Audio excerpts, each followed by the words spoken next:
The story begins in a place where time seems to have slowed to a cruel crawl, where the world has narrowed to breath, cold air, and the relentless wait for what comes next. These men, once part of vast armies and loud movements of history, now exist in a suspended moment defined by uncertainty. Their uniforms are worn thin, their bodies drained by hunger, exposure, and exhaustion, but it is not physical weakness that dominates their thoughts. It is anticipation. They have reached a point where imagination becomes more punishing than reality, because imagination has been carefully shaped over months and years by fear, rumor, and relentless instruction. They have been taught, repeatedly and convincingly, that capture by the enemy means degradation, violence, and deliberate suffering. This belief has been reinforced by official briefings, whispered stories from the front, and the unspoken logic of a war that has already stripped away so much humanity. To surrender, or to be taken, is not merely to lose freedom. It is to enter a space where cruelty is expected to be systematic and unavoidable. As they wait, they brace themselves not for the unknown, but for what they believe they already understand all too well. The cold is constant and invasive. It creeps through thin coats and damp boots, settling into bones and joints until it feels permanent. Fingers grow numb, breath fogs the air in short, shallow bursts, and sleep offers no refuge because the ground itself seems to reject warmth. Yet even this physical discomfort fades into the background compared to the psychological strain of waiting. Every sound carries weight. Footsteps approaching might signal orders, punishment, or separation. Silence feels equally threatening, a sign that something worse is being prepared out of sight. In this state, memory becomes both refuge and torment. Some think of home, of kitchens filled with warmth, of familiar voices, of ordinary moments that now seem impossibly distant. Others avoid such thoughts entirely, knowing they make the present more unbearable.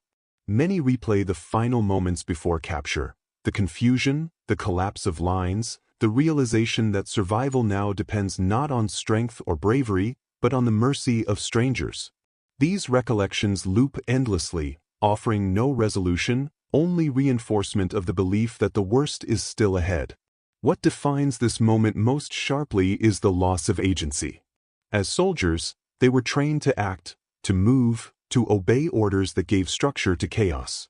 Now, there are no decisions left to make. They cannot fight, retreat, or advance. They can only wait. This passivity gnaws at them, creating a sense of helplessness that feels more humiliating than fear itself.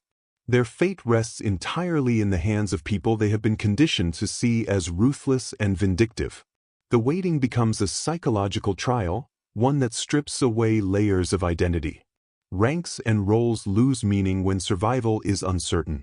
Individual fears merge into a collective tension, shared through glances and small, involuntary gestures rather than words.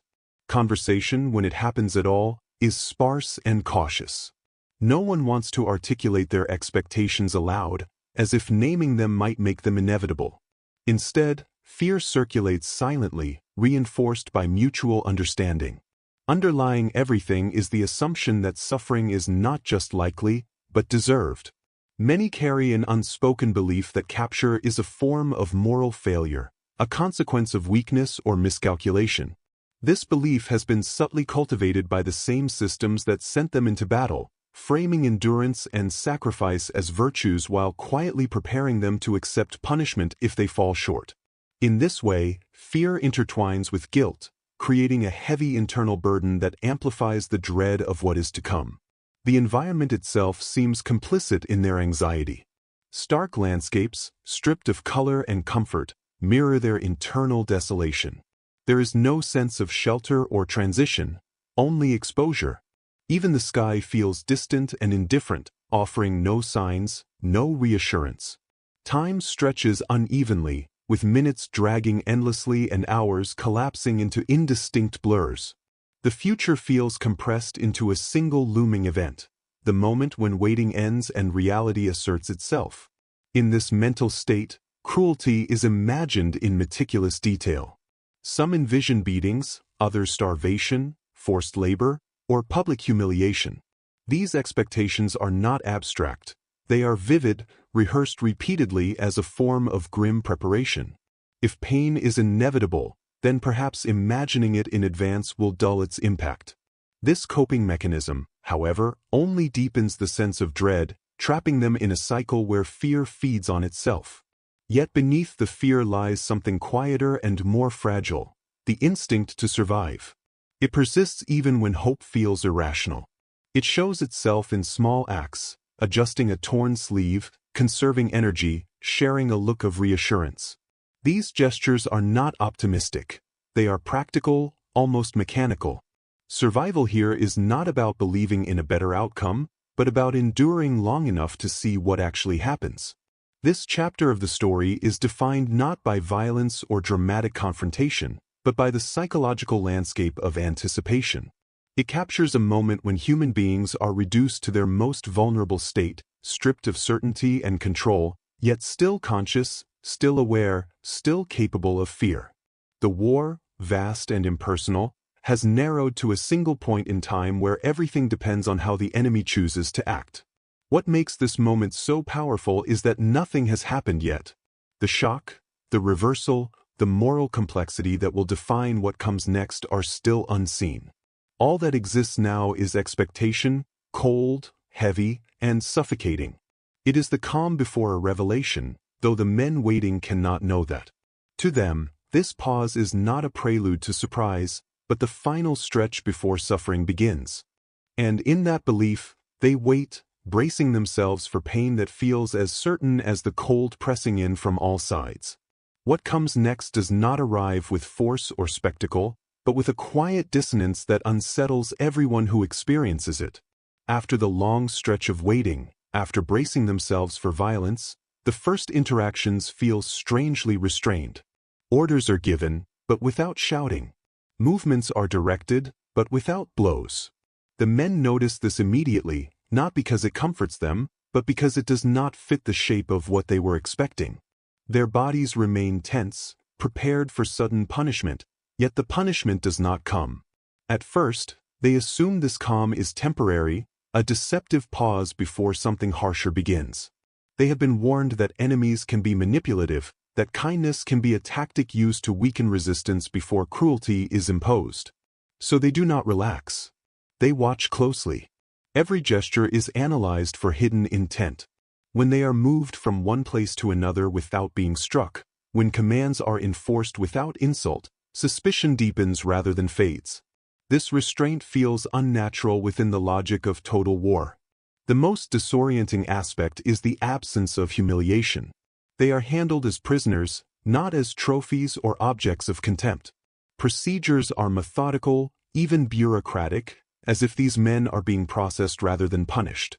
There is no theatrical cruelty, no effort to emphasize dominance beyond what the situation already implies. This restraint creates a psychological imbalance. Violence would have confirmed everything they believed. Its absence forces them into uncertainty. As hours turn into days, the pattern holds. Food, though limited and plain, is distributed according to rules rather than whim. Guards maintain distance instead of seeking opportunities to provoke fear. Medical attention, when needed, is provided not as a favor but as obligation. None of this is generous in the sentimental sense, yet it carries an unmistakable message. Suffering is not the goal here. For men conditioned to expect deliberate cruelty, this realization is profoundly unsettling. The internal conflict intensifies. Relief begins to creep in, but it is immediately met by mistrust. To accept this treatment as genuine feels dangerous, almost naive. Many remain emotionally guarded, refusing to let go of fear because fear has kept them alive this far. Yet fear begins to lose its clarity. It no longer points to a specific threat. Instead, it becomes diffuse, mingling with confusion and disbelief. This moment marks the first fracture in the mental armor they carried into captivity. Their understanding of the enemy, built carefully through propaganda and repetition, no longer aligns with lived experience. The enemy was supposed to be brutal, vindictive, eager to extract revenge. Instead, what they encounter is control without sadism, authority without rage. This contradiction forces an uncomfortable reassessment, not just of the captors, but of the narratives that shaped their expectations. The psychological impact is subtle but cumulative. Each small interaction that passes without cruelty adds weight to the realization that something is wrong, not wrong in a threatening sense, but wrong in the sense that their worldview no longer fits reality. The men begin to exchange glances when guards act with professionalism rather than malice. These shared looks communicate confusion more than comfort. No one quite knows how to interpret what is happening. Some feel a creeping sense of shame alongside their relief. They had prepared themselves to endure suffering, even to justify it internally, because it aligned with what they believed about war and enemies. Now, that justification feels hollow. If the enemy is capable of restraint, then the moral clarity they relied upon begins to erode. The war no longer appears as a simple division between civilized and barbaric sides, but as a landscape shaped by choices. This realization does not come all at once. It unfolds slowly, often resisted. Many cling to the idea that this humanity is temporary or conditional. They tell themselves that harsher treatment will come later, once the guards grow tired or orders change. This belief acts as a defense mechanism, preserving the old narrative long enough to avoid confronting the implications of its collapse. Yet with each passing day, the absence of cruelty becomes harder to dismiss. The environment reinforces this sense of disorientation. The routines are predictable. The rules are clear. Punishment, when applied, is procedural rather than personal. This predictability stands in stark contrast to the chaos and arbitrary violence they associate with the enemy. The men find themselves in a system that, while restrictive, is not designed to terrorize them. The realization feels almost accusatory, as if the situation itself is asking them to reconsider what they thought they knew. Emotionally, they exist in an in-between state. Fear has not disappeared, but it no longer dominates. Hope, however, feels premature and dangerous. Instead, they experience something quieter and more complex. Uncertainty rooted not in threat, but in moral contradiction. They are alive, intact, and treated with a degree of dignity they did not believe possible. This forces them to confront an unsettling question. If the enemy is capable of humanity, what does that say about the inevitability of cruelty in war? The answer does not come easily. Some respond by withdrawing inward, maintaining emotional distance from their surroundings. Others begin to observe more carefully, noticing patterns of behavior that suggest this treatment is not accidental. The guards follow rules even when no one is watching. Kindness, when it appears, is understated and restrained, as if deliberately kept within professional boundaries. This makes it harder to dismiss as performance. Gradually, the men begin to understand that what they are witnessing is not weakness, nor manipulation, but discipline shaped by values. This realization is both comforting and deeply unsettling. It implies that restraint is possible even in the midst of violence, that moral order can survive conditions designed to destroy it. For men who have lived through years of escalating brutality, this idea feels almost alien. The shock, then, is not dramatic but existential. It does not arrive as a single moment of revelation, but as a slow accumulation of evidence that undermines certainty. Their fear, once sharp and focused, becomes introspective. It turns inward, asking questions it was never meant to ask. The enemy's humanity becomes a mirror, reflecting back their own assumptions and the fragile moral frameworks they relied upon to make sense of the war. By the end of this chapter of their experience, something irreversible has begun. The waiting for pain has given way to a more complex form of endurance, the challenge of living with moral ambiguity. They are no longer simply prisoners anticipating suffering. They are witnesses to a contradiction that will stay with them long after captivity ends. What they found was not safety or freedom, but a truth they were not prepared to face, that even in war, humanity can appear where hatred was promised, and that recognizing it can be as destabilizing as violence itself. As the days settle into a rhythm, the initial shock of restraint evolves into something heavier and more complex. The men begin to notice patterns not just in how they are treated, but in how consistently that treatment is applied. There are no sudden reversals, no moments where the mask slips to reveal the cruelty they still half expect. Instead, the routine persists, steady and impersonal, almost indifferent. This consistency becomes more unsettling than kindness ever could, because it suggests intent rather than accident. What they are experiencing is not mercy granted on a whim, but a system operating as designed. Food arrives at regular intervals, never abundant, never generous, but shared according to rule. Hunger remains, but it is predictable, stripped of the sadism that starvation can carry when used as punishment. Medical care, when required, is administered without commentary or judgment. Wounds are treated not as symbols of guilt or defeat, but as practical problems to be managed. Even discipline, when enforced, follows a clear logic. Infractions are addressed without theatrics, without the personal vendettas they had been taught to expect. This predictability begins to erode the psychological defenses they built during capture. Fear thrives on uncertainty and anticipation. Here, uncertainty is replaced by order. That order is not freedom, and it does not erase the reality of imprisonment, but it denies fear its sharpest edge. Slowly, reluctantly, the men find themselves adjusting. Their bodies loosen. Sleep comes more easily. Conversations, once guarded and sparse, grow longer, more reflective. With this shift comes an unexpected emotional weight. Relief, once purely physical, becomes moral. And moral relief carries consequences. The men begin to confront an uncomfortable awareness. The enemy before them does not behave as they were promised.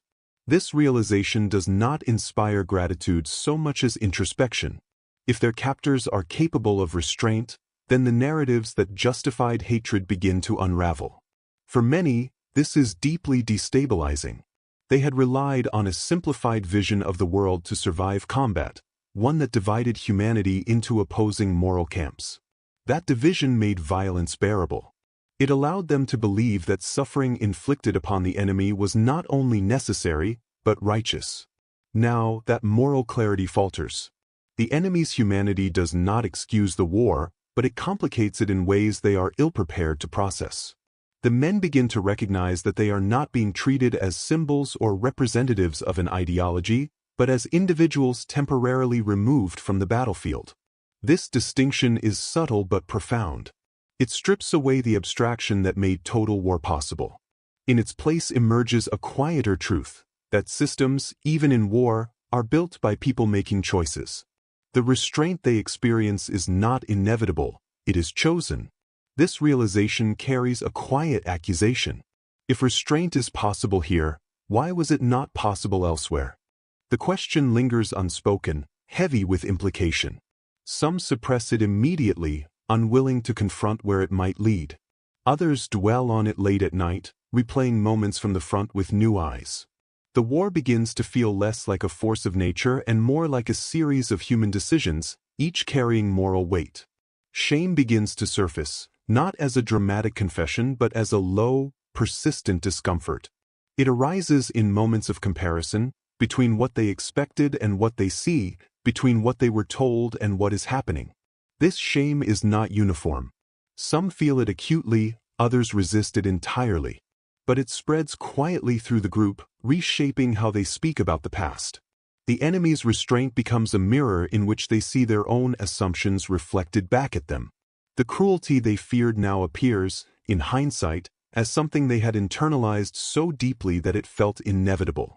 That inevitability is now exposed as a construction, maintained by fear and repetition rather than truth.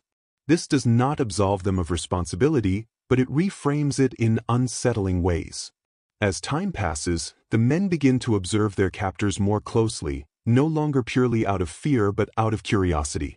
They notice the small, human details, routines followed even when inconvenient, rules enforced even when unnecessary, moments of quiet professionalism that suggest discipline rather than indifference. These observations accumulate, forming a picture that resists simplification. What emerges is not admiration, but recognition. Recognition that the enemy is governed by a framework that values order over revenge, restraint over excess. This framework does not erase the violence of war, but it limits it. For men raised on narratives of total annihilation, this limitation feels radical. It suggests that war does not automatically erase moral boundaries, even when it threatens to. This recognition reshapes how they understand themselves. Survival now feels undeserved in a way that is difficult to articulate. They had prepared themselves to endure suffering as a consequence of defeat. Instead, they are confronted with a different burden, the obligation to remember that they were treated better than expected. This obligation weighs heavily, because it demands honesty rather than endurance. The emotional center of gravity shifts. Fear no longer dominates. Instead, a quiet reckoning takes its place. The men begin to understand that this experience will follow them beyond captivity. It will complicate their memories, their loyalties, and their sense of identity. They are no longer just victims of circumstance, nor simply defeated soldiers. They are witnesses to a moral contradiction that refuses to fade. This contradiction is not comforting. It does not offer redemption or clarity. Instead, it destabilizes the narratives that once gave meaning to sacrifice. The war, once framed as a necessary struggle against inhumanity, now appears fractured, its moral lines blurred. This realization does not weaken their understanding of loss, but it deepens it, adding layers of complexity that cannot be easily resolved. By the end of this phase, the men are changed in ways that are difficult to measure. They are still prisoners. The war still rages beyond the fences. Yet internally, something has shifted. The enemy is no longer an abstraction defined by fear, but a presence defined by choices. And those choices have forced the men to confront a truth they were never meant to see, that humanity can persist even where it was systematically denied, and that encountering it can be more disorienting than cruelty ever was. This is the quiet turning of the story, the point where endurance gives way to awareness. Nothing dramatic announces this shift. There is no single moment of realization, no clear line between before and after. Instead, it unfolds gradually through routine, consistency, and restraint. And in that gradual unfolding, the men begin to understand that what they are experiencing is not simply survival, but a moral challenge, one that will echo long after the war itself has ended. The passage of time continues its quiet work, and the realization that this treatment is not random but systematic begins to settle deeply into the consciousness of the men. They had expected to be broken, to endure punishment that would strip them of everything: their pride, their sense of dignity, their identity. What they are faced with, however, is not degradation but a process of containment, of discipline, of something that feels entirely foreign to the chaotic brutality they had anticipated. The order they experience here is not oppressive, but methodical, carefully applied, measured, and consistent in ways that don't serve to break their spirit, but to strip away the comfort of expectation. This kind of restraint is not born out of benevolence, nor is it rooted in charity. It is simply the way the system functions, an ideological structure that holds itself accountable to a set of rules. These rules, while not freeing the men from their imprisonment, create an environment that is unsettling in its normalcy. It is not what they had imagined as the natural state of captivity.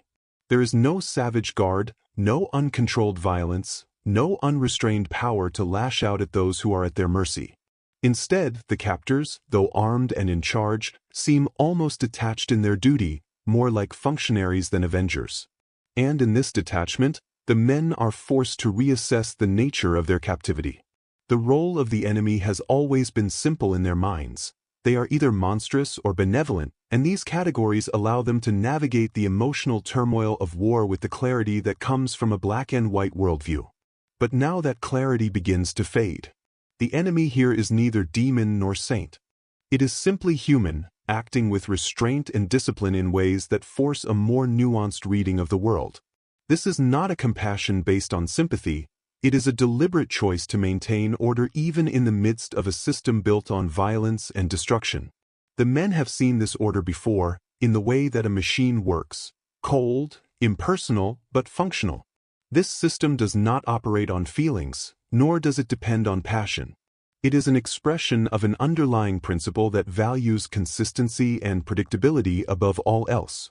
The treatment they receive is not driven by anger, nor by any higher moral purpose. but by a commitment to maintain a particular order that they cannot quite grasp. It is something intangible, a choice to act according to rules, even when those rules might seem counterintuitive to the chaos of war. There are moments when the men try to confront this contradiction directly, trying to understand what lies behind the controlled behavior they are witnessing. But every time they begin to unpack the nature of this order, they find themselves confronted by more questions than answers. They had anticipated a simple dynamic. They would be punished, and their captors would be the ones to inflict that punishment as a demonstration of power. But here, the punishment is not personal, it is simply part of a broader framework. The guards treat them as prisoners, but not as objects to be tortured for sport or as representatives of a larger ideology to be crushed beneath the weight of vengeance. In this realization, a new emotional tension arises. The men begin to feel as if they are being held to account for something larger than themselves, for something that lies beyond their individual experiences. They are not being punished for any specific wrong they have committed, they are being treated according to a rulebook that applies to all prisoners, regardless of personal history. This creates a kind of alienation within them as they grapple with the fact that their suffering is not personal but systematic, and that it is not an expression of hatred or revenge, but a function of a broader moral code that they cannot yet fully understand. With this alienation comes a kind of grief. It is not grief over their own captivity or the loss of their former lives. It is grief over the loss of the simple clarity that came with defining their enemies as unequivocally evil. To see the enemy as human, to see them bound by a set of rules that protect even the weakest, is not a liberation. It is a confrontation with the complexity of moral choices. And this complexity is far more difficult to deal with than the simplicity of hatred. What follows is not a sudden moment of realization, but a slow, steady erosion of certainty. The men, who had once been convinced of the rightness of their cause, begin to question what it means to be right in a world where both sides are capable of restraint, of making moral decisions even in the midst of violence. There is no immediate catharsis, no epiphany to bring them to terms with what they are experiencing. Instead, there is only the gradual accumulation of questions, doubts, and realizations that chip away at the black and white morality they once held so tightly. As the days pass, the guards continue their duties with a stoic detachment, never yielding to emotion, never responding to the prisoners with anything other than measured indifference. This consistency, this unbroken adherence to procedure, stands in stark contrast to the chaos of battle. And in this contrast, the men begin to see that the system they have been trapped in is not built on emotion or ideology. It is built on the preservation of order, a strange order that insists upon the preservation of human dignity even in the most dehumanizing of circumstances. This realization creates an emotional rift within the prisoners. They are not simply victims of war. They are participants in a moral experiment, one that is forcing them to rethink the nature of suffering and survival. This gradual understanding is painful because it forces the men to confront their own complicity in the narratives that have justified war.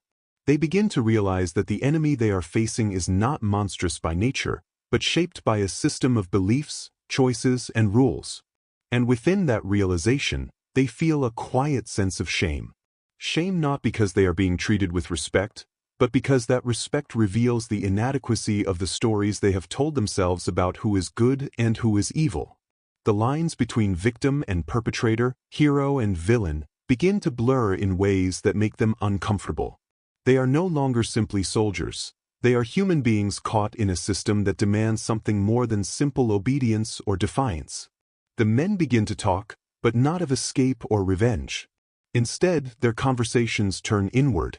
They speak in hushed tones about the actions of their captors, questioning them with a quiet reverence that they would never have imagined possible in the heat of battle. The guards are not their enemies, not in the way they once thought. Instead, they are representatives of a system that values order above all else. It is a cold, impersonal system, but it is one that forces them to confront the uncomfortable truth. Moral choices are not as simple as they once believed. The enemy, in this strange new context, becomes a mirror. They see reflected in their captors the moral complexity they themselves had never before allowed themselves to face. The war is not just about physical survival. It is about coming to terms with a deeper, more unsettling reality that both sides in this conflict are human and that the choices they make are driven not by some universal morality, but by the same set of human contradictions. It is this recognition that makes the moral reversal so powerful, because it is not a sudden shift, but a quiet, inevitable erosion of the simple categories that once governed their understanding of right and wrong. By the end of this chapter, the men no longer see their captors as faceless enemies. They see them as people, shaped by systems that are just as capable of restraint as they are of cruelty. They begin to understand that the lines between good and evil, justice and injustice, are not always as clear as they once thought. And in this understanding, they are forced to confront the most difficult truth of all: the war is not an uncomplicated clash of ideals. It is a contest between human beings, each capable of making moral decisions, each bound by the same flawed understanding of right and wrong. As the days continue to pass in this strange, disciplined captivity, the men begin to feel the weight of an unspoken transformation settling over them. The environment around them has not changed. They are still prisoners, still living within the boundaries of a system that controls every aspect of their existence, but something within them has shifted. They have endured the waiting, the confusion, and the gradual erosion of the simple moral distinctions they once held so firmly. What was once a source of fear and shame, their treatment by the enemy, has now become a quiet source of introspection. But as the days stretch on, and the treatment they receive continues to defy expectations, that simplicity begins to dissolve. The guards, the men who were supposed to be their tormentors, have not only refrained from inflicting unnecessary suffering, but they have actively chosen to maintain a level of dignity and respect even in the midst of captivity. There are no moments of cruelty for cruelty's sake, no acts of violence born from personal animosity. Instead, there is a cold professionalism, a distance that keeps the men at arm's length but also preserves a sense of order. This preservation of dignity, however, comes at a price. The men feel a quiet sense of guilt growing within them, one that is difficult to put into words. They had prepared themselves to endure hardship, to suffer, to be broken in ways that would mark them as victims. But now they realize that they have been spared something much more profound: the psychological toll of unnecessary cruelty. They have been treated not as prisoners, but as men, as individuals temporarily removed from the battlefield and placed within a system that values their basic humanity. And in this recognition, they are forced to confront the fact that their suffering was never a necessity, it was a choice, one made by those who had the power to either dehumanize or respect them. This awareness becomes a burden. As they sit in their cells, as they wait for each day to pass, they cannot help but reflect on what this treatment means. They had been raised on stories of unyielding strength, of the righteousness of their cause, and of the absolute evil of the enemy they faced. But now that the enemy has shown them a kind of respect, a form of humanity that they never expected to encounter, they begin to question the narratives they have carried with them into this war. They begin to ask themselves, if their captors were capable of showing restraint, of honoring their basic dignity, then what does that say about the war they are fighting? What does it say about the righteousness of their own cause? Was their hatred, their readiness to do anything in the name of victory, really justified? These questions do not have easy answers, and for many of the men, they are terrifying. It is one thing to acknowledge the complexity of a battle, to see the enemy as a faceless, abstract force to be defeated at any cost. It is another thing entirely to realize that the people on the other side of that battle are, in some fundamental way, just like them. They are human beings, capable of compassion and restraint, and that realization shakes the very foundation of everything the men had believed. It forces them to confront the uncomfortable truth that war is not an uncomplicated clash between good and evil, but a complex, messy, and deeply human struggle where everyone is shaped by the same forces of fear, ideology, and survival. This recognition brings with it a sense of loss. It is not the loss of their former lives, but the loss of the simplicity that had made the war feel so certain. They had once known who the enemy was, had once believed that to be right was to fight for their side, to defend their nation, to defeat those who would destroy everything they held dear. But now they find themselves caught between two worlds. The world of battle, of combat and righteousness, now feels distant, almost abstract. And the world they inhabit now, a world of quiet professionalism and restraint, feels alien, almost unnatural. It is as though they are caught in an emotional limbo, no longer sure of where they stand or what they believe. Some of the men try to suppress these thoughts, to push them away and focus solely on survival. They remind themselves that they are still prisoners, still bound by a system that exists to control them. They tell themselves that their treatment is not a reflection of the enemy's goodness, but of a pragmatic desire to maintain order. They hold onto the belief that once the war is over, once they are free again, they can return to the moral certainty that had defined their world before captivity. But this is easier said than done. The more the men reflect on their treatment, the more they begin to realize that they cannot simply erase the truth of what they have experienced. The fact that they have been treated with dignity, that their captors have chosen to exercise restraint, is something that will stay with them long after the war has ended. It will shape the way they see the world, the way they understand right and wrong, and the way they view themselves in relation to others. As the days stretch into weeks, and the weeks into months, the men find themselves grappling with this new reality. They are no longer just prisoners of war. They are witnesses to a deeper truth, one that challenges everything they thought they knew about morality, about humanity, and about the nature of conflict. They are forced to confront the uncomfortable realization that their enemies are not evil caricatures, but real people with their own motivations, their own values, and their own sense of what is right.